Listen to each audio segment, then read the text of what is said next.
Solve. 3x over x plus 1 is equal to 3 over 2x.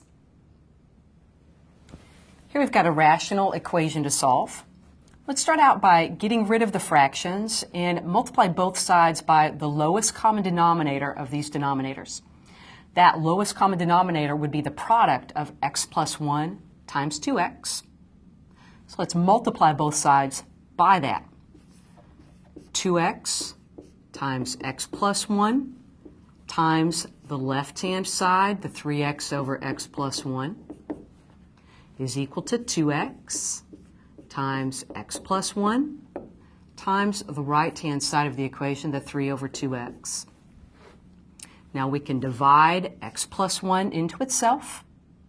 This leaves on the left the product 2x times 3x. On the right, dividing 2x into itself, that goes in there one time. That's going to leave the product x plus 1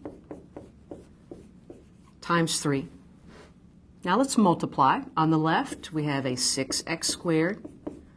On the right, distributing the 3 gives 3x plus 3.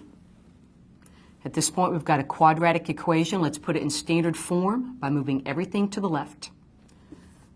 Write this then as a 6x squared. Let's subtract 3x from both sides, giving a minus 3x on the left side. Subtract 3 from both sides, giving a minus 3 on the left as well, set equal to 0. At this point, let's notice that there's a common factor of 3 in each of these terms. So let's divide both sides by that common factor of 3, just to clean this up a little bit. This becomes a 2x squared minus x minus 1 is equal to 0. And now let's factor this trinomial. If it factors, it's going to factor as the product of two binomials, where our leading terms must be 2x and x to give a product of 2x squared. And these terms here at the end must both take on a value of 1 to give a product of 1. But now let's get our appropriate signs in place. If we put a plus sign here and a minus here, and just checking very quickly, multiplying the first terms gives the 2x squared.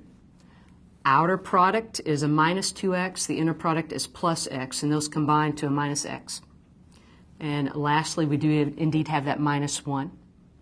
Now use your zero factor property.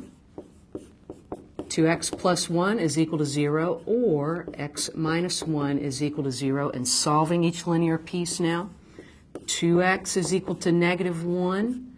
X is a negative 1/2 then. Or x is equal to 1. You can verify that both of these do check in the original equation. And our solution set is a negative 1/2, 1.